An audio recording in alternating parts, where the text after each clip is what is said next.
बहुत अच्छे।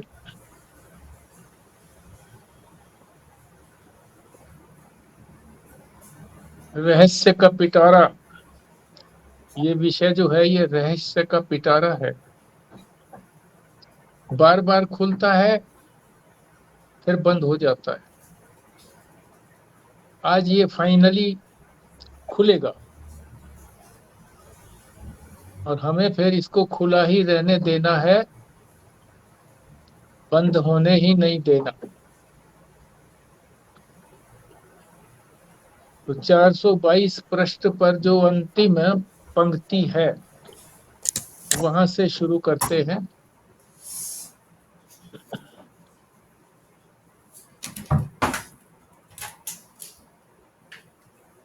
यदि एक ही वाक्य में हम इसको कहना चाहें, इस एक पंक्ति को और आगे जो 1.5 पंक्ति है, उन दोनों के अर्थ को एक साथ बताना चाहें एक ही पंक्ति में, एक ही वाक्य में, तो कह सकते हैं कि जो ये रहस्य है ये क्या है। अपना स्वरूप रहस्य है। परमात्मा का स्वरूप भी रहस्य है। और ये दोनों रहस्य जो हैं एक ही हैं, लगते दो हैं। पिटारा एक ही है, दिखाई देते हैं दो। जैसे किसी को मोतियाबिंद आ गया हो तो एक के दो दिखते हैं। तो हमें ये अज्ञान का मोतियाबिंद छाया हुआ है, आंखों पे, मन पे, बुद्धि पे।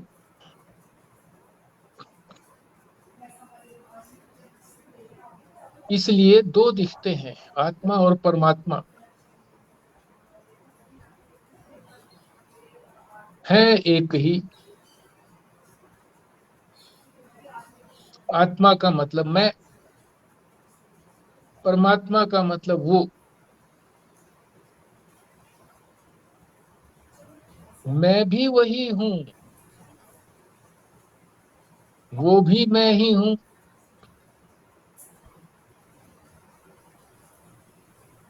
इस बात को न जान करके हम अलग अलग जानते हैं, और फिर इसीलिए हम ज्ञाता भी बनते हैं कि हम जानने वाले भी हैं। और परमात्मा ज्ञेय भी है। या तो हम यूं कहेंगे कि हम जानने वाले हैं और परमात्मा ज्ञेय है, या ये कहेंगे कि मैं अज्ञानी हूं और परमात्मा अज्ञान से नहीं जाना जाता, वो भी मेरे लिए अज्ञान है, मैं वो भी नहीं जानता। अभी हमारी दशा जो है वो जीव की दशा है कि कुछ तो हम जानते हैं और कुछ को हम नहीं जानते। जानने के लिए कहा है अज्ञ।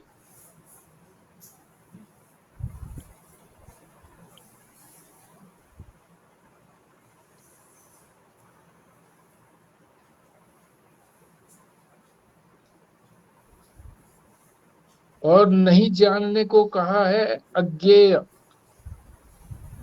कि वो जाना नहीं जा सकता। जब तक हम अपने आप को ज्ञाता बनाए रखेंगे कि मैं जानने वाला हूं, तो विशेषता होगा ही ना मेरे में।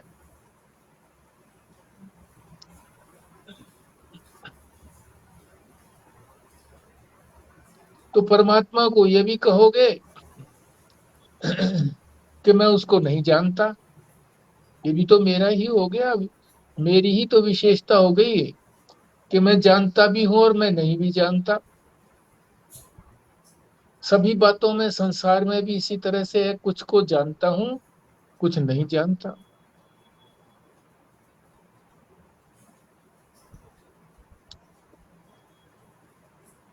तो ये पिटारा कब खुलेगा? जब हम ये जान जाएंगे कि हमारा स्वरूप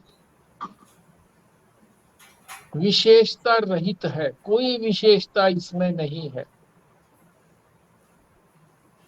इसी को कहते हैं निर्विशेष। निर्विशेष तत्व हूं मैं। जहां अपने आप को निर्विशेष जाना,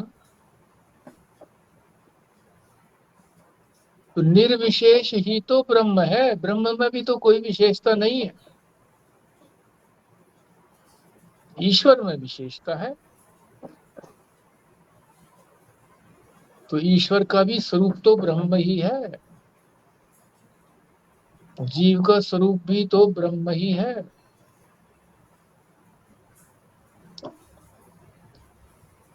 तो मैं भी ब्रह्म हो गया, ईश्वर भी ब्रह्म हो गया, तो कोई शेष बचा ही नहीं, केवल मात्र ब्रह्म ही है, अद्वितीय है। तो कौन किसको जानेगा और कौन जाना जाएगा? ज्ञाता यानी कौन जानने वाला? ज्ञाता तो ज्ञाता भी नहीं है,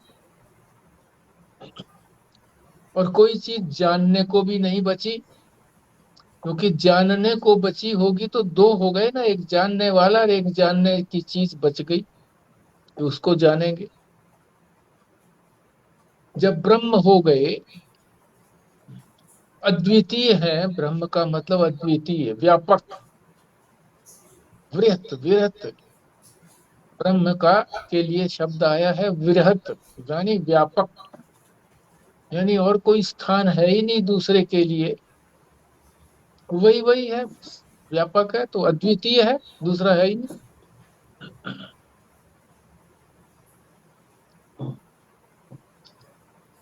तो इन ज्ञाता से और ज्ञेय से कब मुक्ति मिलेगी?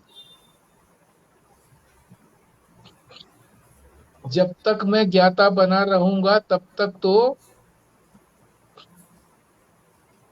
जगत ही नहीं, परमात्मा भी में ज्ञेय है। जगत भी को भी जानो और परमात्मा को भी जानो, तब मुक्ति मिलेगी। तो क्या अपने आप को जानने से बात नहीं बनेगी? कई बार संजीव शर्मा जी कहते हैं कि जब अपनी आत्मा को जान लिया, हम आत्मा हो गए, तो हम परमात्मा ही तो हो गए। नहीं, परमात्मा जो है वो इस सारे संसार को बनाने वाला है। तो व्यापक तो नहीं हो पाएंगे ना जब तक हम ब्रह्म नहीं होंगे। तो व्यापक नहीं होंगे कि संसार भी तो कितना व्यापक है, ये तो बचा रहेगा। और ब्रह्म भी जब तक चेतन नहीं होगा, जब तक आत्मा में नहीं समाएगा, एकम एक नहीं हो जाएंगे, तब तक वो भी अज्ञानी रहेगा। ज्ञान, क्योंकि ज्ञान तो आत्मा ही है, आत्मा स्वरूप ज्ञान है। आत्मा के साथ मिलकर ब्रह्म ज्ञान स्वरूप बनता है, और आत्मा ब्रह्म के साथ मिलकर के व्यापक बनती है। नहीं तो परिच्छिन्न बनी रहती है कि मैं इस शरीर में ही हूं। जब तक ये आत्मा अपने आप को सर्वत्र नहीं जानती, तब तक ये ब्रह्म नहीं है, व्यापक नहीं है, इसी शरीर में सीमित है, परिच्छिन्न। इसलिए हमें अपने स्वरूप को जानना ही पर्याप्त नहीं है। अपना स्वरूप तो हम विवेक से भी जान सकते हैं। इस शरीर आदि को निवृत्त कर दिया कि ये शरीर आदि तो मैं नहीं हूं, विवेक करके, बार बार विवेक विचार करके कि ये तो मेरे से अलग है, ये तो मेरे से अलग है, गहरी नींद में सोता हूं तो सब बिछुड़ जाते हैं, तो अलग हो गए कि नहीं हो गए? ये तो जान लेता है, पर मैं ब्रह्म हूं, ये अपने आप नहीं जाना जाता। इसको कौन बताता है? शास्त्र बताता है, सदगुरु समझाता है। शास्त्र कौन सा? महावाक्य, तत्वमसी, तू वही है। जीव को कह रहा है गुरु, शिष्य को कह रहा है गुरु, तू वही है। ये जो है ये शास्त्र बताता है। जब तक ये नहीं बताएगा तो हम अपने आप को परिच्छिन्न इसी शरीर में ही जानते रहेंगे।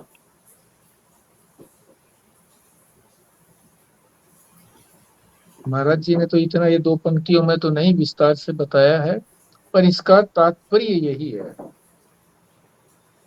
आगे 423 पृष्ठ पर कुछ शब्द हैं, पंक्ति है, ज्ञेयम यत् तत् प्रवक्ष्यामि। ज्ञेयम, जो ज्ञेय है, जो जाना जा सकता है, उसको कहते हैं कि यत् तत् प्रवक्ष्यामि। प्रवक्ष्यामि का मतलब होता है मैं उसका प्रवचन करता हूं, यानी उसका वर्णन करता हूं। जो ज्ञेय है, यत माने वह जो ज्ञेय है, तत् उसका, प्रवक्ष्यामि उसका वर्णन करता हूं। यत ज्ञात्वा अमृतम अश्नुते, जिसके जानने पर, यत यानी जिसके, ज्ञात्वा जानने पर, अमृतम अश्नुते अमृत स्वरूप हो जाता है। ये भगवान कह रहे हैं, गीता के अंदर कह रहे हैं एक पंक्ति। तो एक पंक्ति को समझाया है क्या? भगवान ने गीता में कहा है कि जो ज्ञेय है, जो जाना जा सकता है, उसका वर्णन करता हूं, जिसे जानकर प्राणी अमृत तत्व का उपभोग करता है, अमृत तत्व हो जाता है। तो भगवान के वचन है, झूठे नहीं हो सकते, कि है भी ये जानने के योग्य। कौन? परमात्मा। और उसको जान करके अमृत बन जाएगा जीव। जीव जीव नहीं रह जाएगा, ब्रह्म हो जाएगा। तो क्या तात्पर्य हुआ? किसको जान करके? कि न मैं जानने वाला हूं और न मैं जान सकता हूं, ये ज्ञान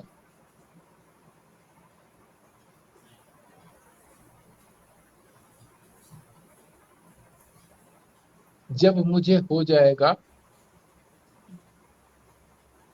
कि मैं जाना नहीं जा सकता, मैं जानने वाला हूं नहीं, और मैं परमात्मा को जान नहीं सकता, तो क्या हो सकता हूं फिर? क्या ज्ञान? कि मैं तो ज्ञान स्वरूप हूं। ज्ञान स्वरूप जो है, स्वरूप किसको जानेगा? जब तक कोई विशेषता नहीं आती है, कोई जानने वाला नहीं होता है, तो किसको जानेगा? उसमें तो विशेषता है ही नहीं। मतलब ज्ञान, ज्ञान में कोई विशेषता नहीं है, ज्ञान तो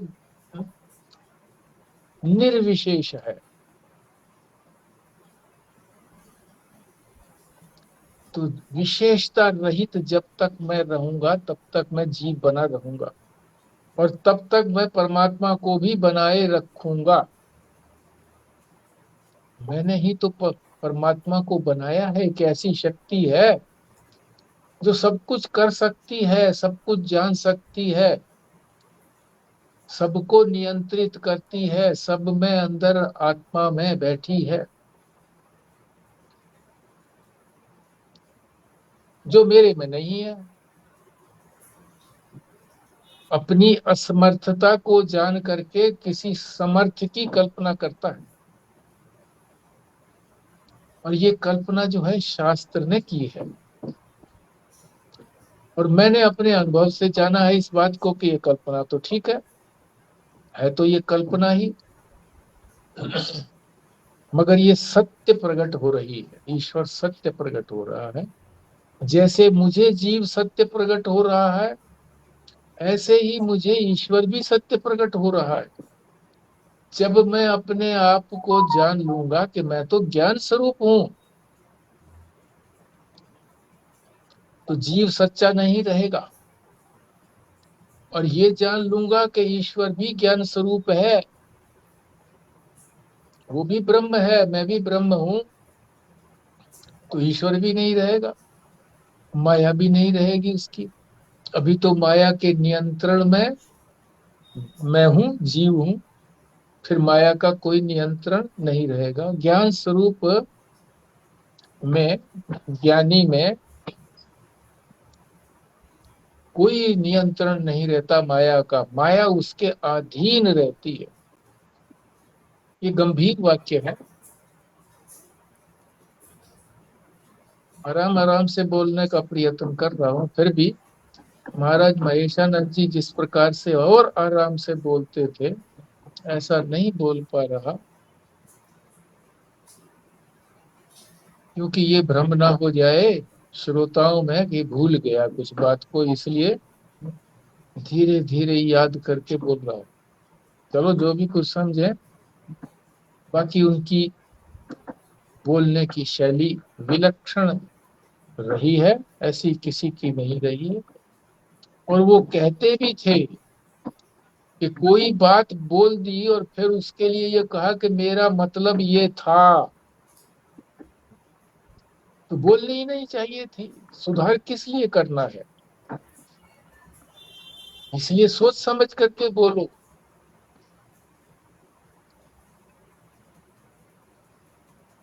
अगली पंक्ति फिर वो भी गीता की ही है, ये हो गई है वैसे। ज्ञानम ज्ञेयम ज्ञान गम्यम हृदय हृदय सर्वस्य विष्टितम। अरे गया ये, ज्ञानम ज्ञेयम एक ज्ञान है, एक जाना जा रहा है ज्ञेयम, और एक ज्ञान गम्यम जिसका ज्ञान किया जा सकता है। हृदय सर्वस्य निष्ठितम विष्ठितम, वही जो है हमारे हृदय के अंदर विराजमान है। कौन? ज्ञान। ज्ञान ही हमारे हृदय में विराजमान है। ज्ञेय और ज्ञान गम्य है ही नहीं। किसको जानना है, कौन जाना जाएगा, क्योंकि यंत्र है ही नहीं। यंत्रों को तो मैंने तिलांजलि दे दी। यंत्रों, कौन से यंत्र? जानने वाले यंत्र, मन बुद्धि अंतःकरण से तो मैं अलग हो गया। अब बचा कोई नहीं ना जानने वाला, तो फिर कौन जानेगा?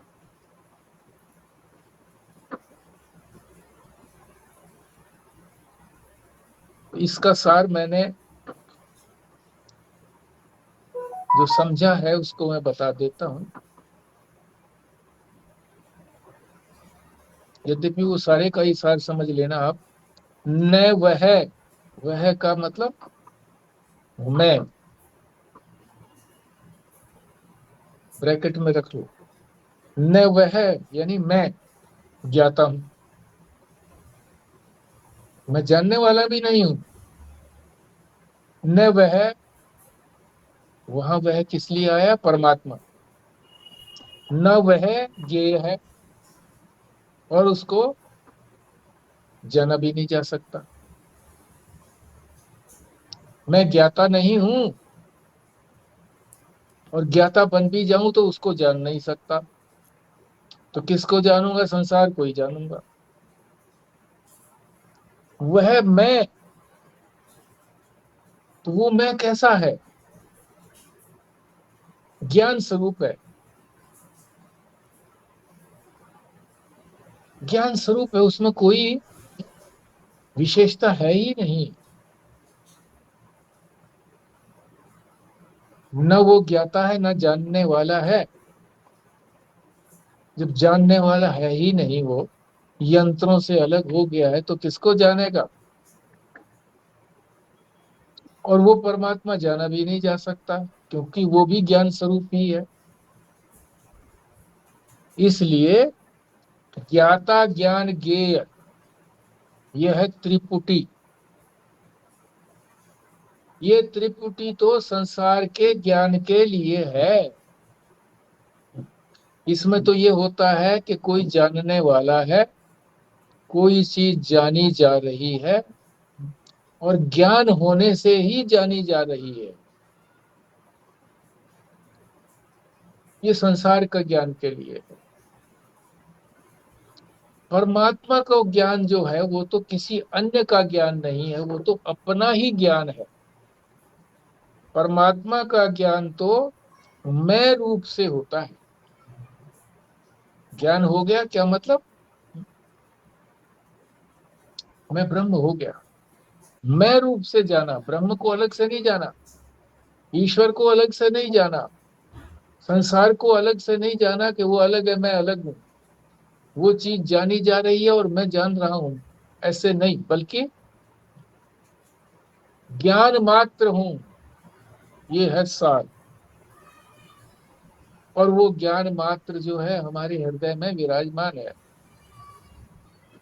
अभी तक हम ये कहते आए थे कि वो ईश्वर हमारे हृदय में विराजमान है, या ब्रह्म हमारे हृदय में विराजमान है। और वही ब्रह्म का जब स्वरूप पता लगा कि उसका स्वरूप जो है वो ज्ञान है, और मेरा स्वरूप भी ज्ञान है, इसीलिए कठोपनिषद के अंदर कहा गया है कि एक ही पेड़ के ऊपर दो पक्षी बैठे हैं। कथा इस तरह से शुरू होती है। एक पक्षी जो है वो तो खा रहा है इस पेड़ के फलों को, और दूसरा पक्षी जो है उसको देखे जा रहा है, मुटर मुटर देख रहा है।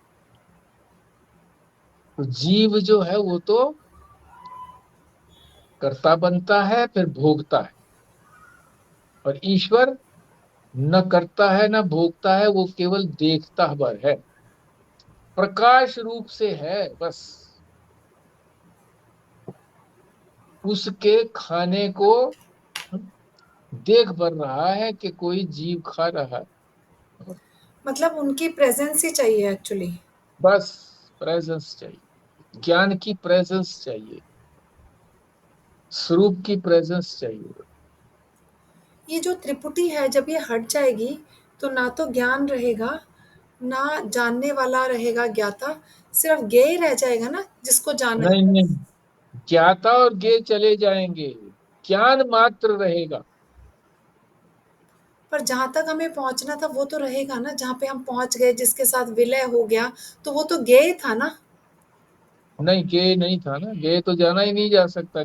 ज्ञेय अगर हम बनाएंगे किसी को, तो हम ज्ञाता बन गए ना फिर। ज्ञान ज्ञेय का मात्र। मतलब जो जाना जा सकता है। हाँ, तो ज्ञान रह जाएगा। ज्ञान मात्र रह जाएगा बस।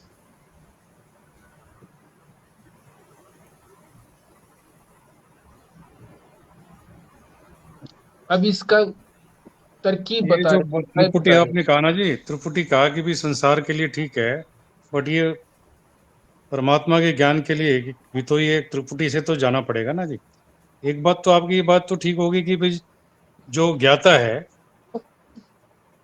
ज्ञाता अगर वो जान लेगा तो ज्ञाता ज्ञान से बड़ा हो जाएगा। मगर शुरू में तो जानने के लिए तो प्रयास करेगा, साधन करेगा।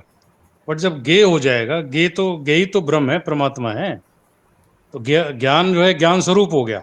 जब त्रिपुटी खत्म हो गई, ना ज्ञाता रहा ना ज्ञान रहा, ज्ञान स्वरूप हो गया। उसी को ज्ञेय कह रहे हैं हम, तो जो समझ रहे हैं ज्ञेय वही है जो जानने वाला है, जिसको जानना है, जो जो ध्येय है हमारा।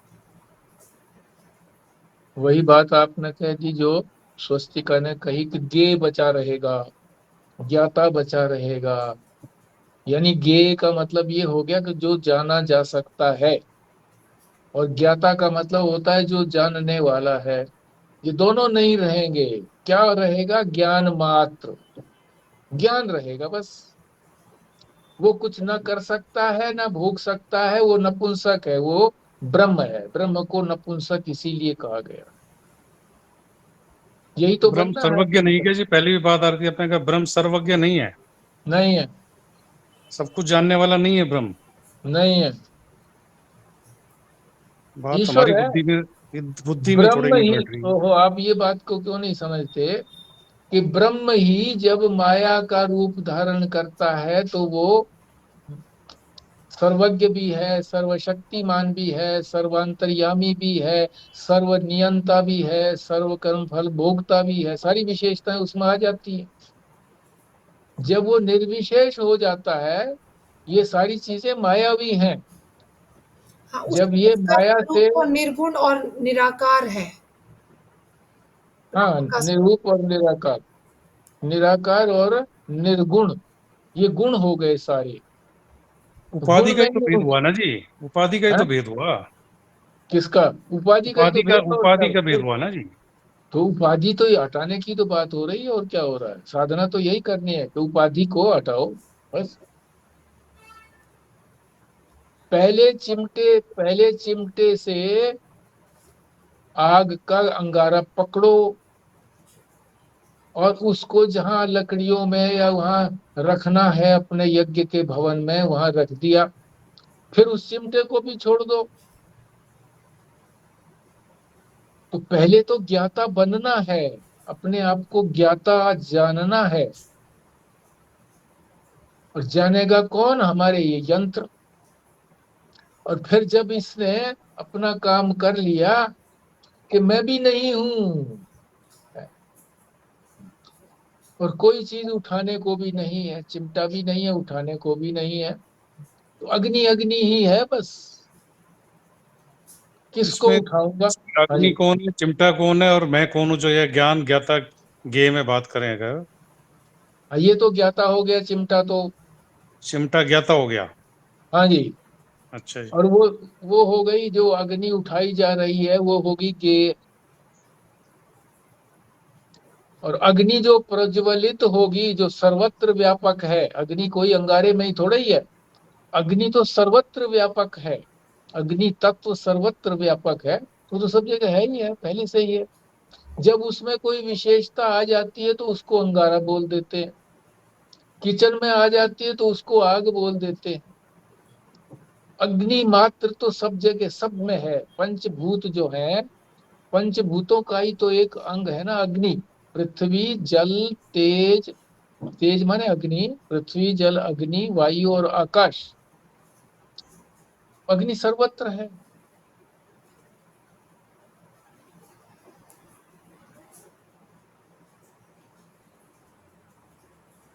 इस बात को हृदयंगम करने का प्रयत्न करें कि ज्ञाता, ज्ञाता बन गया, विशेषता आ गई। ज्ञेय बन गया तो किसी चीज को, वो चीज बन गई, पदार्थ बन गया जिसको जानना है। तो परमात्मा न पदार्थ है, न जानने वाला है। परमात्मा कहो या ब्रह्म कहो, या मैं जो ब्रह्म रूप हो गया है, जिसने अपने स्वरूप को जान लिया है, ज्ञान स्वरूप अपने आप को जानता है, उसमें फिर बचा ही कुछ नहीं। अब ये प्रक्रिया बता रहे हैं, अब आगे प्रक्रिया को भी सुनिए, फिर फाइनल ओपिनियन बनाइए अपना। जब तक विवेक करके, विवेक करने की बात को कह रहे हैं, साधना है, अपने को ज्ञातापन से पृथक नहीं करोगे। अभी तो हम ज्ञाता बने हुए हैं ना, किसी चीज को जानते भी हैं, किसी को नहीं भी जानते हैं, तो ज्ञाता हो गए ना। ज्ञाता या अज्ञाता, अज्ञेय बने हुए हैं। इससे अलग होना है विवेक। इसी को कह रहे हैं कि इससे अलग होना है कि मैं ज्ञाता नहीं हूं। ये विचार नहीं करोगे कि ज्ञाता है कौन, फिर ज्ञाता कौन है? मैं ज्ञाता नहीं हूं तो ज्ञाता है कौन? जब तक इस चीज का विचार नहीं करोगे कि ज्ञाता कौन है, तब तक तो परमात्मा ज्ञेय बना रहेगा। जब तक मैं ज्ञाता हूं तो परमात्मा ज्ञेय हो गया, कोई ना कोई चीज जानूंगा ही। तो अपने आप को इस ज्ञातापन से अलग करना है। अलग करने के लिए पहले जानना पड़ेगा कि ये ज्ञाता कौन है। अब इसका आगे उत्तर दे रहे हैं। क्या दे रहे हैं? विज्ञानमय आत्मा। ये ज्ञाता जो है ना, ये विज्ञानमय है। विज्ञान में मतलब बुद्धि, बुद्धि ही तो जानती है। वो विज्ञानमय है आत्मा। अभी आत्मा जो है हमारी विज्ञानमय है, यानी उसमें मैंपना है, जानने का, कि मैं जानता हूं। बुद्धि, मैं जानती हूं। उसी को विज्ञान में कोश भी कहते हैं। कोश है अभी।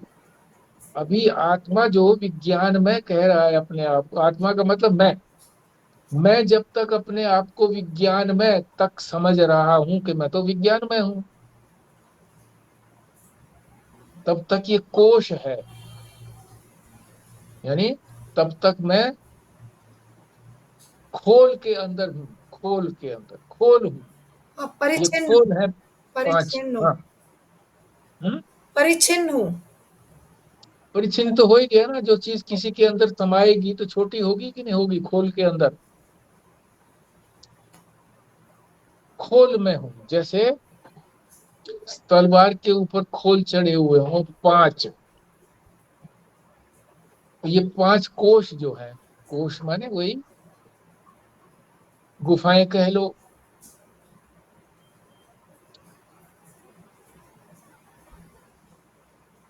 तो ये चौथा कोष है, चौथा कोष। अभी एक कोष और बाकी है, आनंदमय वाला। तो ये कहा कि मैं विज्ञान में कोष में हूं अभी तक तो, अर्थात अंतःकरण में आरूढ़ चिदाभास। यहां जानता कौन है? चिदाभास जानता है। आभास, जो चेतन का आभास है वो जानता है। कौन है चिदाभास? अहंकार, वो जानता है। क्यों? अंतःकरण के ऊपर चढ़ गया। चढ़ गया का मतलब अंतःकरण को ही मैं मान रहा है, और अंतःकरण में जो सुपर चीज है वो है अहंकार। तो अहंकार को ही वो कह रहा है कि मैं यही हूं, अंतःकरण ही हूं। जब तक मैं अपने आप को अंतःकरण समझ रहा हूं, उस पर आरूढ़ हूं, तब तक मैं अंतःकरण अवच्छिन्न चैतन्य हूं। चेतन तो हूं, पर मैं, अंतःकरण ने मुझे छोटा बना दिया है। अंतःकरण अवच्छिन्न,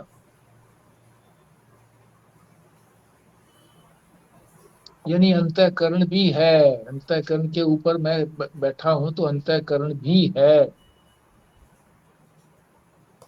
तो चेतन तो व्यापक है, उसने छोटा बना दिया कि नहीं इसको? अंतःकरण ने, अंतःकरण ने छोटा बना दिया। अंतःकरण अवच्छिन्न चैतन्य, चाहे ये कहो अंतःकरण अवच्छिन्न चैतन्य, चाहे ये कहो कि अंतःकरण आरूढ़ चिदाभास, और चाहे ये कहो कि विज्ञानमय आत्मा, और चाहे विज्ञान में कोश कहो, तो विज्ञान में कोश के अंदर ही है सारी चीजें। आगे फिर बता रहे हैं इसी चीज को अलग अलग शब्दों में, बुद्धि सहित चैतन्य। कि चैतन्य तो है मगर बुद्धि भी है। बुद्धि सहित, बुद्धि तो अंतःकरण में रहती है, शुद्ध तो नहीं उसी है। को शुद्ध है? नहीं, शुद्ध नहीं है। शुद्ध चैतन्य नहीं है। हाँ, किसी के साथ है तो अशुद्ध ही हो गया ना। मतलब फिर वो अहंकार रूप वाला है। वो अहंकार रूप वाला हो गया। वो कोश हो गया। फिर जो अपने आप को कोश जानता है तो वो तो असली चीज तो नहीं हुई ना, तलवार तो नहीं हुई, कोश तो काट नहीं सकता किसी को। और चैतन्य सहित बुद्धि, ऐसे कह लो, चाहे उसको बुद्धि सहित चैतन्य कहो या चैतन्य सहित बुद्धि कह दो, ये बुद्धि बुद्धि ही कुछ कर रही है मगर चेतनता की प्रेजेंस में कर रही है, इसका ये मतलब हो गया चैतन्य सहित बुद्धि। यानी बुद्धि ही है पर चेतन के प्रकाश में है। ठीक, इसी को अध्यास दशा कहा है। अध्यास, अध्यास किसको कहते हैं? जो चीज वो है नहीं उसको मैं मान लेना, अध्यास है। अध्यास दशा में, अभी तो हम अभी अध्यास दशा में हैं। अपने में ज्ञातापन भासता है, अपने में ज्ञातापन भासता है, यानी हमें लगता है कि मैं जानता हूं, ज्ञाता हूं। और परमात्मा में ज्ञेयत्व जानता हूं, ज्ञेय के परमात्मा जाना जा सकता है। कब तक? जब तक मैं अपने अन्य को, अपने से अन्य को मैं मान रहा हूं, तब तक।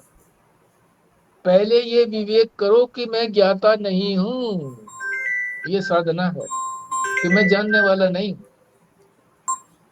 हेलो। हाँ जी। पहले कहा था कि ज्ञाता कौन है? हाँ, पहुंच गए। मैं तो नहीं हूं ज्ञाता, बस। यह निर्णय हो गया कि मैं ज्ञाता नहीं हूं, ये विवेक करना है अलग करके। तब परमात्मा के संबंध में विवेक करना। पहले अपने स्वरूप को तो जानो कि मैं ज्ञाता नहीं हूं, फिर परमात्मा के बारे में जानो कि परमात्मा ज्ञाता है कि नहीं है।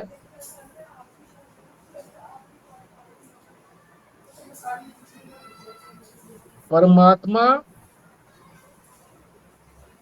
ये विवेक करो पहले कि मैं ज्ञाता नहीं हूं, तब परमात्मा के संबंध में विवेक करना कि परमात्मा ज्ञाता का विषय नहीं है, ज्ञाता उसको नहीं जान सकता। फिर ये विवेक करना पड़ेगा। जाना नहीं जा सकता परमात्मा मेरे मेरे को, है, जब तक मैं किसी अन्य को मैं माना हुआ है, अंतःकरण के ऊपर आरूढ़ हूं, बुद्धि के ऊपर आरूढ़ हूं, या बुद्धि चैतन्य का सहारा लेकर के अपने आप को ज्ञाता मानती है, तब तक परमात्मा ज्ञेय है। यानी वो ज्ञान, वो मेरा विषय नहीं है, यानी मैं उसको नहीं कर सकता, मैं उसको नहीं पकड़ सकता, मैं उसको नहीं जान सकता। क्योंकि हमने इंद्रियों का सहारा लिया है ना, अंतःकरण हमारा सहारा है, बुद्धि हमारा सहारा है। जब तक सहारा मैं किसी का लेता हूं तब तक मैं उसको नहीं जान सकता। वो इंद्रियातीत है। सारा संसार तो जाना जा सकता है ज्ञाता बन करके। वो अज्ञेय भी नहीं है और ज्ञेय भी नहीं है, देखो विलक्षण बात है। परमात्मा को कहा कि वो ज्ञेय भी नहीं है, जाना भी नहीं जा सकता, और ये भी नहीं कह सकते कि वो नहीं जाना जा सकता। पहेली है ना। तो क्या फिर क्या बात हुई? वो ज्ञाता का स्वरूप है, जानने वाले का स्वरूप है, ज्ञाता नहीं है। और स्वरूप क्या होता है? नित्य, शुद्ध, बुद्ध, मुक्त ब्रह्म ही है। अब इन शब्दों को भी समझना पड़ेगा अच्छी तरह से।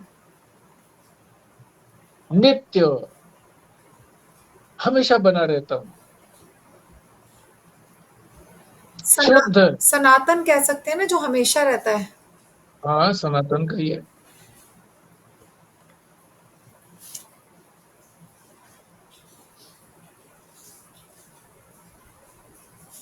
शुद्ध, कोई अशुद्धि नहीं है। अशुद्धि हमारे में कम आती है कब? जब हम कोई कर्म करते हैं। कर्म करते हैं तो या तो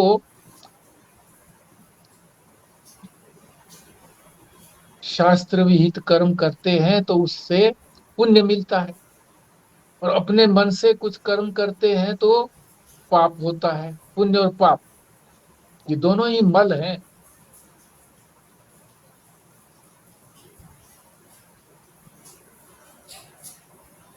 गुलाब के पत्ते के ये ऊपर निष्काम कर्म भी तो हो सकता है जी, निष्काम कर्म परमात्मा को समर्पित कर्म करके, क्योंकि कर्म किए बिना तो रह नहीं सकता इंसान एक पल भी, या बिना फल की कामना के भी जो करेगा। जब असंग हो गए ना, फिर हमें कर्मों का तो दोष नहीं लगेगा ना, फिर तो शुद्ध ही हो जाएंगे अगर असंग हो गए।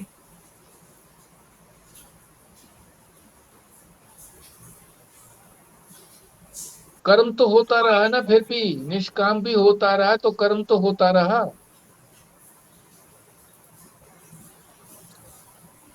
कहोगे जी परमात्मा की दृष्टि करके कर्म करता रहा, करता तो बना रहा ना, कि परमात्मा ने मुझे कर्तव्य दिया है इसलिए मैंने किया है।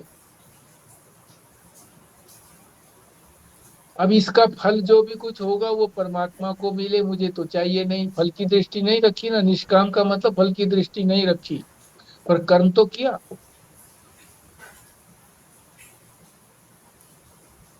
करता तो बना रहा, तो कर्म तो होता रहा।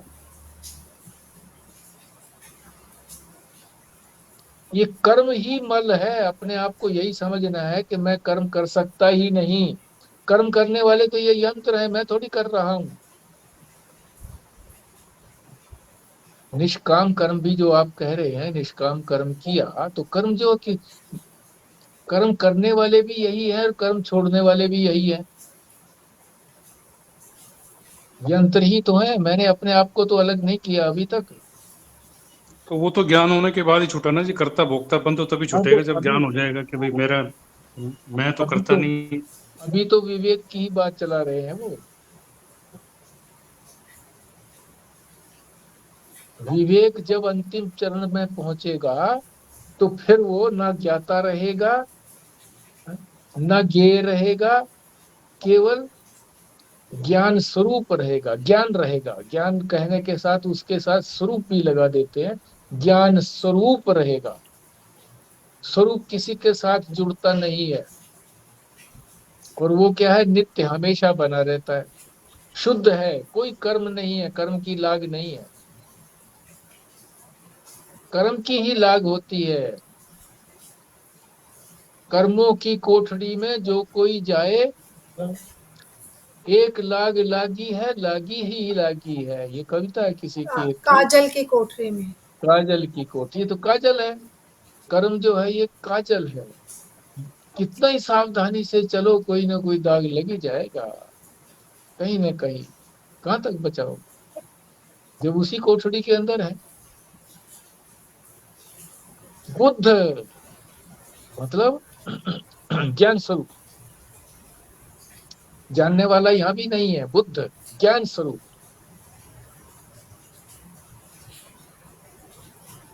मुक्त, अब मैं मुक्त हूं।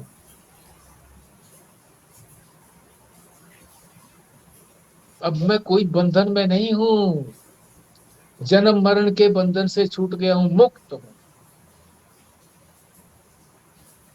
अब कोई भय नहीं लगता मुझे। भय इसी इसलिए लगता था जब मैं बंधा हुआ था, तब भय लगता था। धन से बंधा हुआ था, संतान से बंधा हुआ था, परिस्थिति से बंधा हुआ था, अनेक चीजों का बंधन था, अपनी जाति का बंधन था। मर जाते हैं ना, अपनी जाति से अलग कोई दूसरा बच्चा विवाह कर लेता है, या तो माता पिता आत्महत्या कर लेते हैं, देख नहीं पाते हैं, ऐसे समाज की इतना बंधन है। और या उसको मार देते हैं। समाज का बंधन, देश का बंधन, देश के लिए मर मिटते। सारे बंधन है ये। ज्ञानी के लिए कोई लाग नहीं है, यद्यपि वो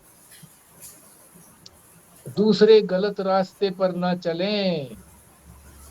अब लग रहा है ना उसको गलत रास्ता, जब वो छोड़ चुका है गलत रास्ता, शुरू में ही छोड़ दिया था, इसीलिए वो जिस रास्ते से चला था वो रास्ता बताते हैं कि भाई हाँ इससे चलो, अभी रास्ता है।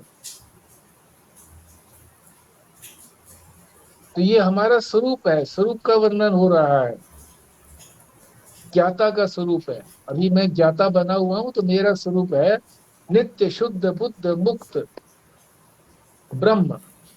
सत्य भी हम इसको कह सकते हैं, व्यापक भी हम अपने आप को कह सकते हैं, पूर्ण भी कह सकते हैं, यद्यपि यहाँ से ये शब्द नहीं है। इतना ही है। ये सत्य, आगे चलिए। ये सत्य और नित्य तो एक ही बात है ना। नहीं। जो हमेशा रहेगा वही तो सत्य है। हाँ, हमेशा रहेगा वही तो सत्य है। नित्य जो है वो तो प्रवाहित सत्य है। अब ये भी बहुत आगे की बात है, प्रवाहित। जैसे गंगा जी, वो गंगा तो है नहीं, जिस जो गंगा जो था शिव जी के सिर से निकली थी, वो तो है नहीं है। वो तो बह गई, पता नहीं कितने काल हो गए, अनंत काल की बात हो गई, पर फिर भी गंगा बनी हुई है। क्यों? प्रवाहित सत्य है, प्रवाह रूप से ये सत्य लगती है, प्रवाह रूप से, कि कोई इसमें अंतराल नहीं आया है, बीच में कोई रुकी नहीं है, चाहे धार पतली हो गई है, रुकी नहीं है।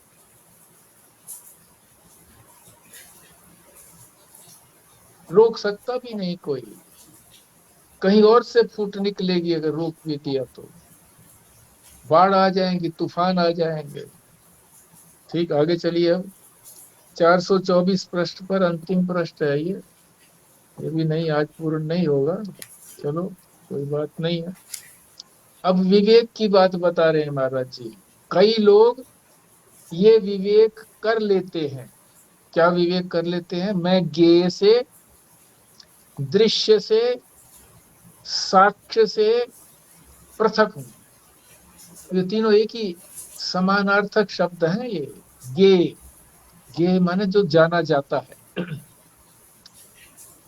जाना जा सकता है, इसको कहते हैं कि दृश्य जो दिखता है।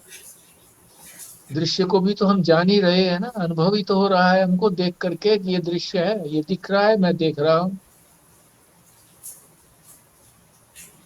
साक्ष्य, ये साक्षी नहीं कहेंगे इसको हम, साक्ष्य, जो साक्ष्य पड़ा हुआ है सामने, साक्ष्य।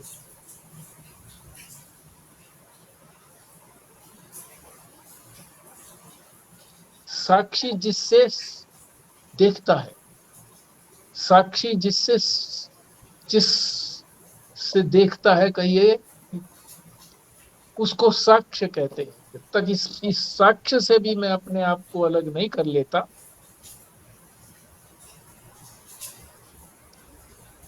फिर आगे जो कहेंगे ना, किंतु, लेकिन, ज्ञेय दृश्य साक्ष्य,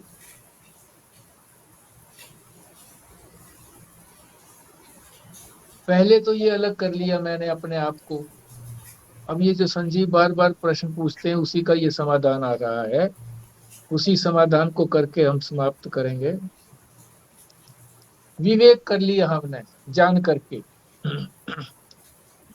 कि मैं जो हूं ज्ञेय से अलग हूं, जो चीज जानी जाएगी मैं उससे अलग हूं, जानने वाला अलग होता है। दृश्य दृष्टा से अलग है, दृष्टा जो है वो दृश्य से अलग है, साक्षी जो है वो साक्ष्य से अलग है। किंतु ज्ञेय दृश्य साक्ष्य का यदि विचार नहीं किया गया, ये ज्ञेय कौन सी क्या चीज है? सारा संसार ज्ञेय है, इसी को तो हम जानते हैं ना, ज्ञेय। इसका विचार नहीं करेंगे हम, जो दिख रहा है यदि इसका विचार नहीं करेंगे हम, दिख ही तो रहा है सारा संसार, और साक्ष्य का विचार नहीं करेंगे, साक्षी नहीं, साक्ष्य का विचार नहीं करेंगे, तो अद्वैत तत्व का बोध नहीं होगा। द्वैत बना रहा है ना फिर, कि मैंने तो अपने आप को अलग कर लिया उससे, पर वो चीज तो यूं की यूं बनी रही, उससे अलग कर लिया मैंने, बस इतना ही तो है। कूड़ा इकट्ठा कर लिया, है तो अभी घर के अंदर ही।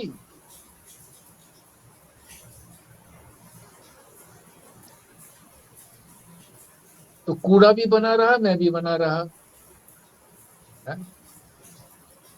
फिर मिल जाऊंगा, हवा आएगी फिर मिल जाएगा कूड़ा, फिर फैल जाएगा सारे घर में। इसीलिए तो कहते हैं कि उसको पॉलीथीन में या किसी चीज में डाल करके एक तरफ रख दो। बाहर फैला देते हैं कई बार अपने पड़ोसी के सामने, पड़ोसी के बराबर में, फिर हवा चलती है, तेज आंधी चलती, फिर आ जाता है वही का वही। तो अद्वैत तत्व का बोध नहीं हुआ, दो चीजें हो गई ना, मैं और ये जो मुझको दिख रहा है संसार, जिसको मैं जान रहा हूं, ये संसार। अब बता रहे हैं ज्ञेय का अर्थ भी बता रहे हैं, ज्ञेय क्या है, ये पुस्तक, ये विधि भी बता रहे हैं, दो विधियां बताएंगे ये, मगर ये विधियां आज पूरी होंगी नहीं। आप लोगों को ही चर्चा का समय देते हैं। जो चीजें हमारे सामने है वो ज्ञेय है, जो हम अनुभव कर सकते हैं वो ज्ञेय है, बस सामने की भी बात छोड़ो, जो अनुभव कर सकते हैं हम ज्ञेय है। अमेरिका को हम अपने मन से जान सकते हैं, किसी प्रमाणिक पुरुष से हमने अमेरिका के बारे में सुना है, तो सुन करके ज्ञान हो गया ना, तो मैं जानता हूं, अलग हो गया ना मैं उस। तो परोक्ष हुआ ना जी। परोक्ष भी, वो भी परोक्ष भी आ गया, परोक्ष भी आ गया, पर प्रत्यक्ष भी आ गया। अपरोक्ष अपरोक्ष तो नहीं हुआ ना जी। नहीं है, परोक्ष तो कह ही नहीं रहे ना ये, तो कह रहे हैं कि इसका उपादान की विचार करो, कि जो दिख रहा है सब, जाना जा रहा है, अनुभव हो रहा है, इसका उपादान क्या है, किस किससे बना है ये, किस मिट्टी से बना है, मिट्टी कह दिया मैंने, किससे बना है। उपादान कहते हैं जो चीज मेटीरियल होता है, जिससे कोई चीज बनती है, उसको कहते हैं उपादान। क्या उपादान है, अब इसकी उपादान देखो, किसकी उपादान, पुस्तक की बता रहे हैं। पुस्तक का क्या उपादान है, पुस्तक के अंदर क्या है बता रहे हैं ना, रेखाएं हैं, स्याही है, कागज है, जिल्द है, सब क्या है, पृथ्वी तत्व ही तो है सब। जितनी भी स्थूल चीजें हमको अनुभव में आती हैं, वो सब पृथ्वी तत्व है, 50% उसमें पृथ्वी तत्व है, इसीलिए वो पृथ्वी कहलाती है। तत्व तो और भी है उसके अंदर, जल, अग्नि, वायु, आकाश, सब कुछ है उसके अंदर, मगर आधा तत्व जो है वो पृथ्वी तत्व है, इसलिए वो हमको रूप में नजर आता है। ये रूप दिखाई दे रहा है ना, पुस्तक का रूप। उपादान क्या हो गया, पृथ्वी तत्व। अब इसी से ऊपर सीढ़ी पर चढ़ना है, पृथ्वी से ऊपर चढ़ो, जल, जल से ही तो पृथ्वी आई है। फिर जल से ऊपर चढ़ेंगे, अब ये परमात्मा तक पहुंचना एक विधि जो है वो सीढ़ी चढ़ने की है, परमात्मा तक, वहां तक। पृथ्वी से जल, जल से अग्नि, अग्नि से वायु, वायु से आकाश, और आकाश जो है ये जो दिख रहा है हमको, ये स्थूल आकाश है, सूक्ष्म नहीं है। स्थूल पंच महाभूत है ये, फिर इनके सूक्ष्म पंच महाभूत, और फिर इनके बाद माया या कहो या प्रकृति कहो, और फिर परमात्मा, सब परमात्मा है। वहां तक पहुंच जाओ, ये है प्रक्रिया। इसीलिए मैं आज ये भी कहना चाह रहा था कि हम लोग प्रक्रिया ग्रंथों को अगर अच्छी तरह से मास्टरी कर लें, जो कि प्रक्रिया से चलती है, प्रक्रिया समझाते हैं कि परमात्मा में कैसे पहुंचना है, कि ये परमात्मा ही है, ऐसे कैसे पहुंचेंगे, उपादान से पहुंचेंगे। ये एक रीति हो गई। दूसरी रीति दूसरी बता रहे हैं ये। तो मैंने आपके समक्ष दो अल्टरनेटिव रखे थे। एक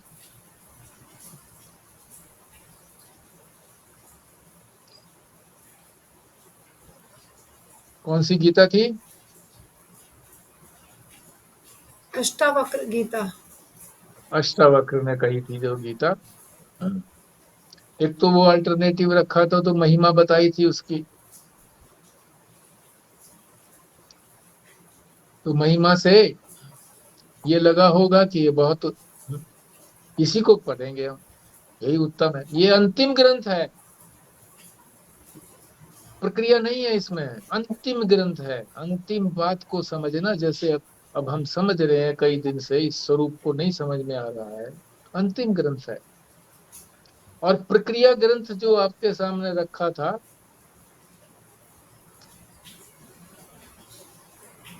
वो प्रक्रिया ग्रंथ है। तो महाराज जी ने उसको कहा है कि ये वेदांत का प्राथमिक द्वार है घुसने का। इससे पहले भी एक दो बताए हैं ग्रंथ,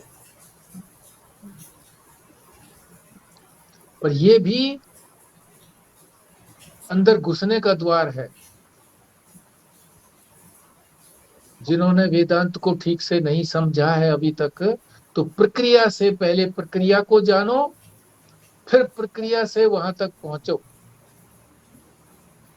फिर प्रक्रिया से पता लग गया, फिर उसी में प्रश्नोत्तर करे जा सकते हैं। अभी तो प्रश्नोत्तर करेंगे, प्रश्न वैसे के वैसे ही बने रहेंगे। जो प्रश्न करेंगे, उत्तर उसका समाधान दिया जाएगा, प्रश्न फिर यूं का यूं खड़ा रहेगा। क्यों? प्रक्रिया कंठस्थ नहीं है। अगर ये कहा जाए कि ये उपादान से परमात्मा तक पहुंचो, कैसे पहुंचेंगे? इस सीढ़ी से पहुंचेंगे। पृथ्वी, जल, तेज, वायु और आकाश, फिर सूक्ष्म आकाश तक, और फिर माया या प्रकृति तक, और फिर परमात्मा तक, वहां तक पहुंचेंगे। उद्देश्य तो हमारा यही है कि हम परमात्मा या ब्रह्म को ही जाने, ब्रह्म ही बने, यानी ब्रह्म ही है ये जाने। ब्रह्म बनना नहीं है, ब्रह्म ही है, अब भी ब्रह्म है। अशुद्ध अंतःकरण होते हुए भी ब्रह्म है। और जानते नहीं। क्यों नहीं जानते? कभी अभी प्रारंभिक चीज ही नहीं मालूम, अंतःकरण शुद्धि नहीं है। अंतःकरण शुद्धि के लिए प्रक्रिया भी नहीं आती है अभी। तो चलो ठीक है, इस प्रक्रिया के बारे में कल बात करते हैं। आप लोग बोलिए कुछ। तो आप वो दूसरे ग्रंथ का नाम बताएं जरा, क्या था?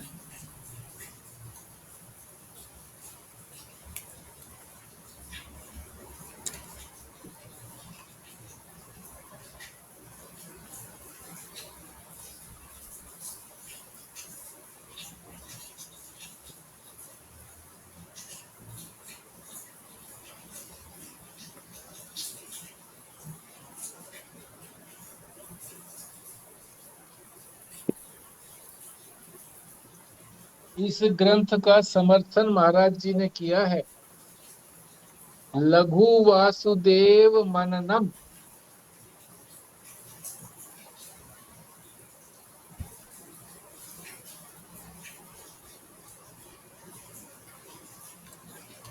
ये एक ही कृति है उस महापुरुष की। किसकी? वासुदेव यति। उन्हीं की एकमात्र यही कृति मिली है। और उसी को उपयुक्त समझ करके महाराज जी ने निर्देश दिया और अपने बहुत जाने पहचाने पंडित थानेश चंद्र उप्रेती, उन्होंने इसका हिंदी में अनुवाद किया है। मंत्र रूप में है या श्लोक रूप में कहो इसको, उन्होंने फिर समझाया है और महाराज जी ने फिर उसको प्रमाणित किया है। लघु वासुदेव मननम, आप अपनी तसल्ली कर लेना। ये दूसरी विशेषता ये भी है कि ये प्रक्रिया ग्रंथ तो है ही, ओपनिंग गेट भी है, ये भी बात ठीक है महाराज जी ने जैसे कहा, और ये उपलब्ध भी हो सकती है दिल्ली में संन्यास आश्रम में। आप इसकी फोटो जो फ्रंट पेज की है वो डाल देना ग्रुप के ऊपर, और ताकि हमें उसके इसका ऑथर कौन है, ये वासुदेव यति? ने ऑथर दिए महाराज जी का जो है ना, दक्षिणामूर्ति मठ प्रकाशन वाराणसी, इसी नाम से आता है ये, श्री दक्षिणामूर्ति मठ प्रकाशन वाराणसी। वहां से प्रकाशित कहीं भी हो, मतलब छपे कहीं पर भी, मगर ये उसी श्रेणी में, ये 43 वाली है, 43वां ग्रंथ है जो वहां से प्रकाशित हुआ है, श्री दक्षिणामूर्ति मठ प्रकाशन। ये प्रकाशन है, छपे कहीं से भी, दिल्ली से भी छपे हैं, कहीं आगरा से छपे हैं, जहां सुविधा मिली है वहां से छपे हैं, आगरा से ज्यादा छपे हैं।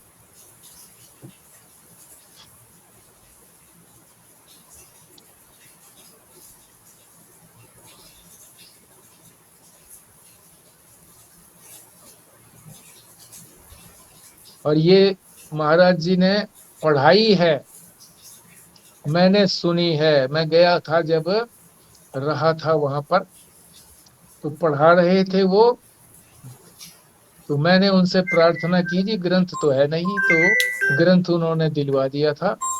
फिर मैंने महाराज जी को वो ग्रंथ अच्छा, चल पड़े हो? प्रस्तुत किया, मैंने कहा जी मुझे मिल गया है, पर आप इस पर कुछ लिख दो। तो ये महाराज जी ने लिखा है इसके ऊपर, वेदांत के मनन में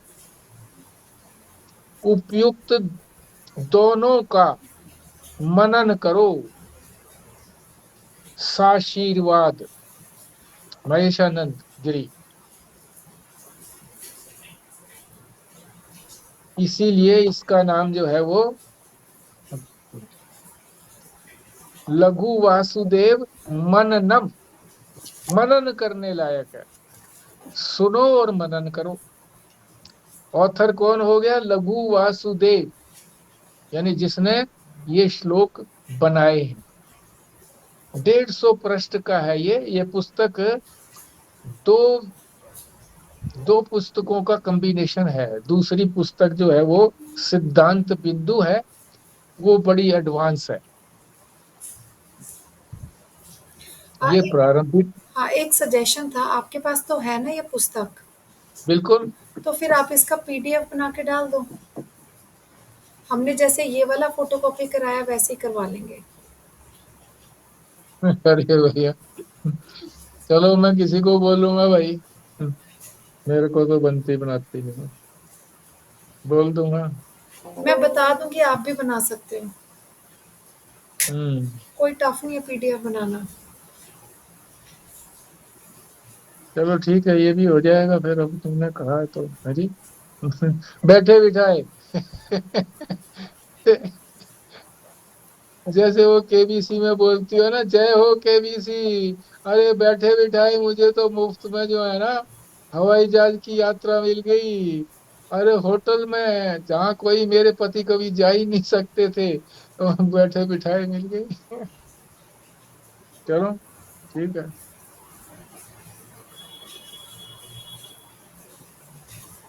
कभी उदास मन हो तो उसको, केबीसी को देख लिया करो, शायद आपके पास पहुंची हुई तो है वो, एक महिला है वो, हंसती बहुत है। हाँ जी। और वो ये इंटरव्यू वो वही ले रहा है जो क्या नाम उसका, जो अमिताभ बच्चन। श्रोता भी और दूसरे बैठे हैं। तो वो यहाँ तक कहता है अमिताभ बच्चन कि देखो किससे पाला पड़ा। फिर उससे पूछा भी कि तुम्हारे जो सास ससुर हैं वो इस बात को जो तुम हंसती रहती हो तुम्हारे से पूछते नहीं कि क्यों हंसती रहती हो ऐसे। बोले हाँ पूछते हैं, मैं उनको बता देती हूँ कि मैं तो अच्छी चीज का स्मरण करके अपने आप को खुश रखती हूँ, अच्छी चीज का। तो ये बिला अच्छी चीज है बैठे बिठाए।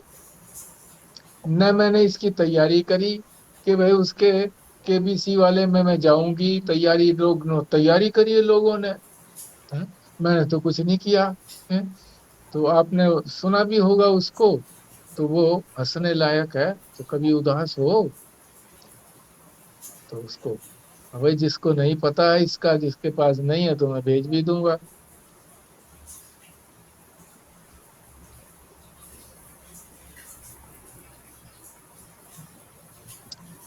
ठीक है जी। पूर्ण आहुति, चलो रेणु भल्ला जी करिए पूर्ण आहुति।